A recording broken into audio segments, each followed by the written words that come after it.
Et si tout l'avenir de l'Afrique tenait dans une poignée de main, loin des regards, à Riyad? Imaginez un instant, un président à peine âgé de 35 ans signe un accord de 250 millions de dollars avec l'Arabie saoudite. Mais derrière ce geste, il ne s'agit pas seulement d'importer du pétrole, c'est la liberté même du Burkina Faso qui est en jeu. Ibrahim Traoré, le plus jeune président de la planète, ne se contente pas d'assurer l'énergie de son pays. Par cet accord, il ose défier la suprématie occidentale, et surtout celle de la France, qui a longtemps maintenu le Burkina Faso sous sa coupe grâce à l'emprise sur le secteur énergétique. Au centre du contrat, une clause secrète bouleverse toutes les règles. Elle offre au Burkina Faso l'opportunité de rompre, en quelques années, avec des décennies de dépendance envers les anciennes puissances coloniales. Traoré transforme soudainement son pays. De simple client soumis, il devient un partenaire respecté, capable de se dresser face aux géants mondiaux. Ce choix dépasse largement l'enjeu national.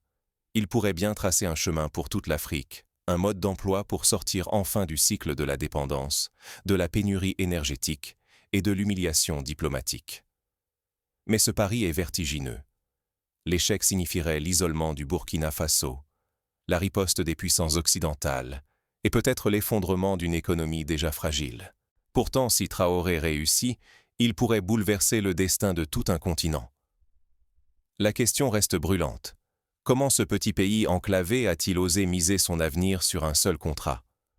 Pour comprendre ce pari inédit, il faut revenir sur les coulisses de cette négociation secrète et sur les pressions qui s'exerçaient sur Traoré. Que s'est-il réellement passé à Riyad, loin des projecteurs? Depuis toujours, l'or noir redessine les cartes du pouvoir. Mais qui détient vraiment les clés de l'énergie en Afrique?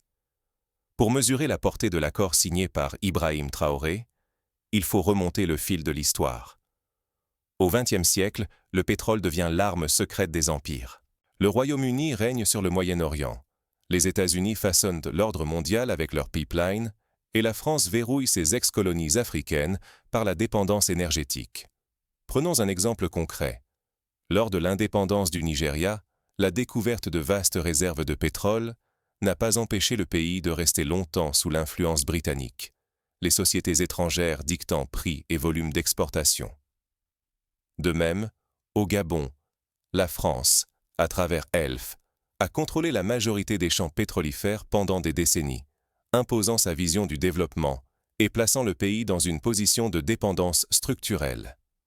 Le Burkina Faso, enclavé, sans gisement, a toujours payé le prix fort. Chaque goutte importée était plus qu'un simple carburant. Elle portait la marque de l'influence étrangère. À chaque baril venu d'ailleurs, le pays cédait un peu plus de souveraineté, liée par des contrats qui imposaient des sacrifices économiques et politiques. Cette dépendance était une servitude moderne. Les dirigeants burkinabés négociaient moins avec des entreprises qu'avec des États puissants, prêts à dicter leurs conditions. Pas de pétrole, pas de lumière. Pas d'électricité, pas d'usine. Le piège semblait inéluctable. Traoré, jeune chef d'État, connaît cette histoire par cœur.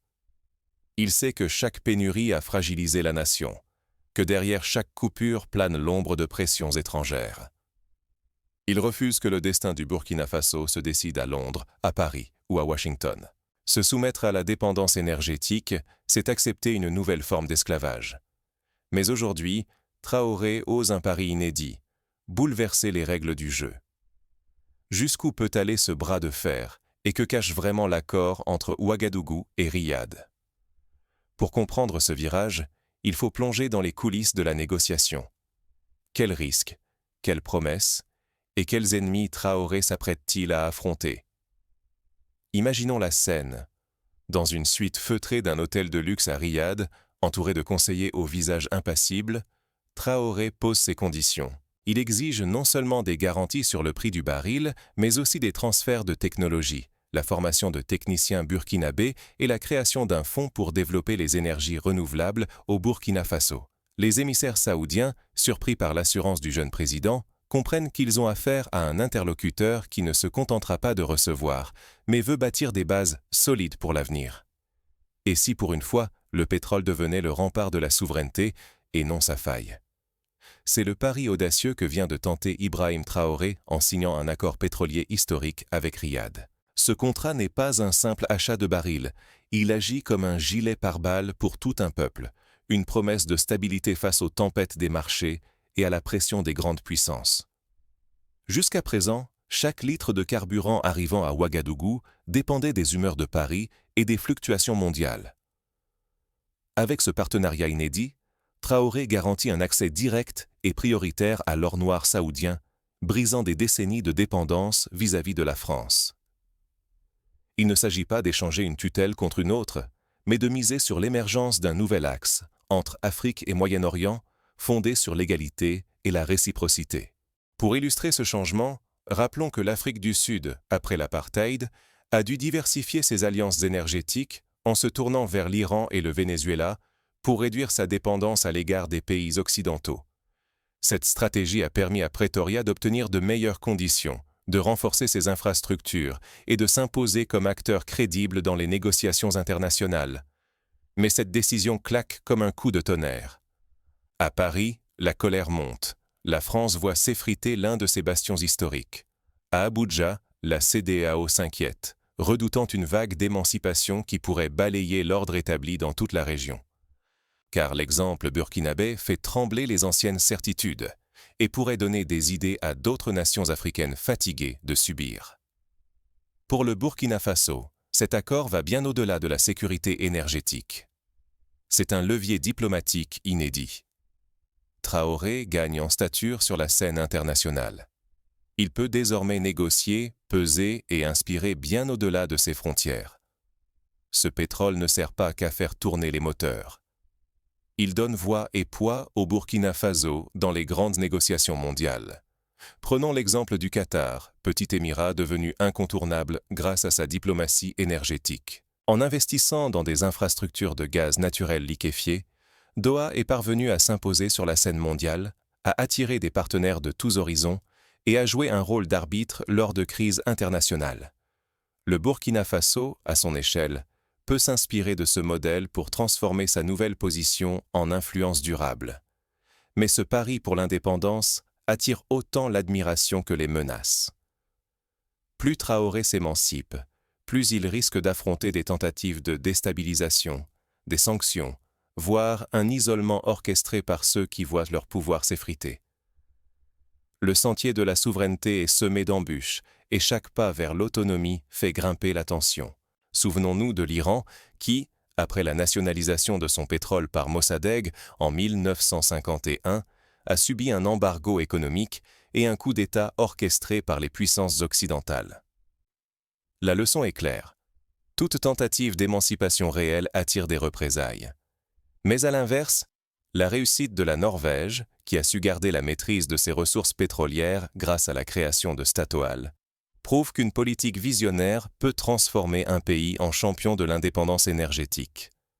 C'est pourtant le prix à payer pour bouleverser les règles du jeu, pour prouver qu'un petit pays enclavé peut écrire son propre destin et défier les puissances qui l'ont jadis dominé. Mais le pari de Traoré ne s'arrête pas là. Il prépare déjà l'étape suivante, là où la souveraineté énergétique rencontre la résistance intérieure et les jeux de pouvoir régionaux.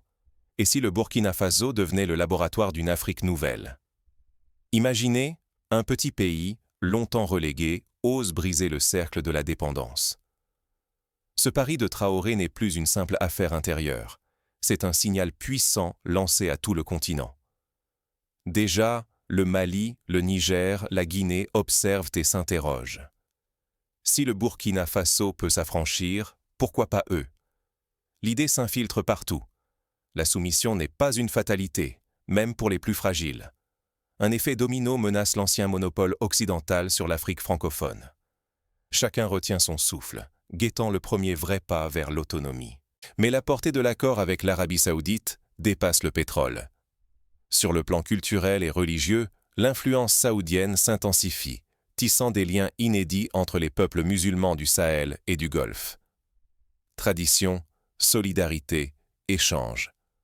Un nouveau réseau s'ancre progressivement, bouleversant les équilibres anciens. Prenons un exemple réel. La construction de grandes mosquées, l'installation de centres culturels, et l'octroi de bourses d'études en Arabie saoudite à des étudiants burkinabés crée des ponts entre les sociétés. Cette diplomatie culturelle accompagne la diplomatie énergétique et amplifie l'impact de l'accord. Ce modèle de partenariat Est-Sud replace l'Afrique au centre du jeu mondial. Le Burkina Faso ne demande plus l'aumône, il négocie d'égal à égal. Il ouvre la voie à une Afrique qui dialogue avec l'Asie, le Moyen-Orient, et qui refuse de rester dans l'ombre des anciennes puissances coloniales. Mais ce réveil n'est pas sans péril. Les défenseurs du système ancien sentent la menace. Ils pourraient saboter ces alliances naissantes, user de sanctions ou provoquer l'instabilité. Si l'expérience burkinabé échoue, la répression de l'élan d'indépendance pourrait être sévère, refroidissant les espoirs de tout un continent. En Afrique australe, le Zimbabwe a subi de lourdes sanctions après avoir voulu reprendre le contrôle de ses terres agricoles. L'Angola, en revanche, a pu, grâce à des alliances habiles avec la Chine, financer la reconstruction de ses infrastructures après la guerre civile. À chaque tentative d'émancipation, le prix à payer dépend de la solidité des alliances et de la capacité à tenir dans la durée. À l'heure du choix, la question plane. Qui, désormais, osera suivre et à quel prix? Dans l'ombre de ces manœuvres, les regards se tournent vers Ouagadougou. La prochaine décision de Traoré pourrait bien redéfinir les règles du jeu africain. Et si la vraie richesse ne se mesurait pas au baril, mais à la liberté de choisir sa route? Ibrahim Traoré n'a pas attendu que le vent tourne. Il a pris les devants là où d'autres subissent, bâtissant son avenir avant que la tempête ne gronde. Voilà la première leçon. Dans un monde imprévisible, seuls anticiper et agir offrent une longueur d'avance. Mais aller plus loin exige plus qu'une bonne intuition. Toute grande révolution repose sur une vérité brute. Sans énergie, il n'y a ni prospérité, ni souveraineté. Parler d'indépendance quand la lumière dépend de la générosité d'autrui, ce n'est qu'illusion. La souveraineté énergétique n'est pas un rêve, mais la condition de toute réelle autonomie. Pour rendre ce concept concret, prenons le cas du Brésil. Dans les années 70, face à la crise pétrolière, le pays a lancé le programme Proalcool pour développer l'éthanol à partir de la canne à sucre. Aujourd'hui, le Brésil est l'un des rares États à pouvoir rouler sans dépendre d'importations massives d'hydrocarbures, ce qui lui donne une marge de manœuvre stratégique considérable. L'histoire le prouve. Contrôler son énergie, c'est écrire sa destinée. Ceux qui maîtrisent leur production décident de leur sécurité, de leur développement et de leur rang dans le concert mondial. Pétrole, gaz, soleil ou vent, peu importe la source, ce qui compte, c'est de pouvoir choisir. Traoré l'a compris, là où beaucoup ont échoué. Miser sur la jeunesse, l'audace, refuser les schémas imposés. Ce n'est pas une faiblesse, mais la promesse de nouveaux horizons. L'âge de Traoré, sa volonté de casser les codes, montre qu'aucun destin n'est figé. L'Afrique peut tracer sa propre voie, se libérer des recettes obsolètes et démontrer que l'innovation paie plus que l'attente passive. Regardons l'exemple du Rwanda. Après le génocide, le pays a misé sur la technologie et l'énergie solaire pour reconstruire une économie résiliente. Aujourd'hui, Kigali est un modèle d'innovation, prouvant que la jeunesse et la détermination peuvent transformer même les contextes les plus difficiles. Mais ignorer cette leçon, c'est courir à la répétition des désastres passés. Subir, c'est perdre des décennies, sacrifier des milliards, et voir s'échapper la construction d'un futur solide. L'indépendance véritable se gagne. Elle ne se proclame pas. En définitive, s'inspirer de la stratégie de Traoré, c'est saisir que l'avenir appartient aux audacieux, à ceux qui brisent leurs chaînes et font de l'énergie le socle de leur liberté. Anticiper, inventer, transformer la nécessité en chance, c'est là que se joue le sort de tout un continent. Pour concrétiser cette transformation, plusieurs étapes pratiques s'imposent. Développer des infrastructures locales, former des ingénieurs nationaux, diversifier les sources d'approvisionnement et bâtir des partenariats gagnant-gagnant. Il s'agit d'un travail sur le long terme, nécessitant courage politique, vision stratégique et mobilisation collective. La décision de Traoré n'est pas seulement stratégique, elle est aussi un pari risqué. Mais jusqu'où cette audace peut-elle mener le Burkina Faso et l'Afrique? Le Burkina Faso vient de miser 250 millions sur l'avenir. Et vous, sur quoi êtes-vous prêts à parier? Il y a quelques instants, nous avons vu le président Ibrahim Traoré dépasser le simple acte de signer un contrat pétrolier. Il a ouvert une brèche, pariant la liberté de son peuple contre la dépendance héritée de siècles d'histoire. 250 millions. Non pour acheter du pétrole, mais pour acheter du temps, de la souveraineté et la chance de réécrire leur destin. Ce chiffre claque comme un défi. Il nous interroge. À quel point voulons-nous vraiment l'indépendance? Le Burkina a répondu par un geste audacieux. Mais ce geste oblige aussi chacun de nous à se positionner.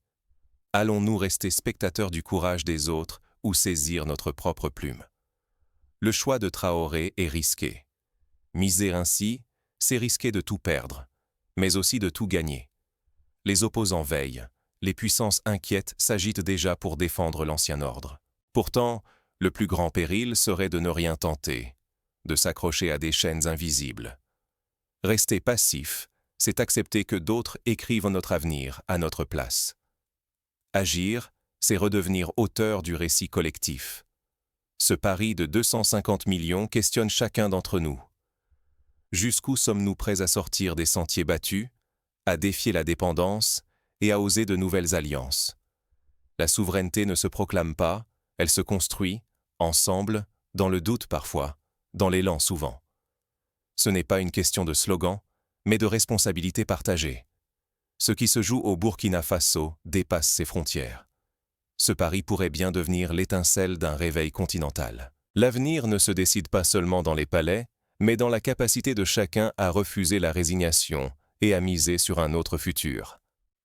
En défiant l'ordre ancien, Traoré rappelle que chaque victoire doit se conquérir, chaque jour. L'indépendance se vit, s'entretient, s'écrit à plusieurs mains. En guise de conclusion, posons-nous une question. Que pouvons-nous apprendre concrètement de cette audace burkinabé? D'abord, que l'initiative individuelle, quand elle s'appuie sur une stratégie collective, peut bouleverser des équilibres vieux de plusieurs générations. Ensuite, que la maîtrise de l'énergie, loin d'être une affaire technique, est un enjeu de dignité et de destin. Enfin, que chaque société, aussi petite ou isolée soit-elle, détient en son sein la force de refuser la fatalité et de tracer une voie nouvelle.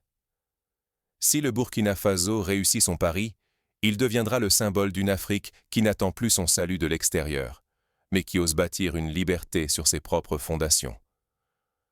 Mais même en cas d'échec, l'essentiel est d'avoir tenté, d'avoir montré qu'un autre chemin est possible, un chemin où chaque main tendue, chaque contrat signé, chaque baril importé, est l'occasion de reprendre la plume et d'écrire l'avenir ensemble.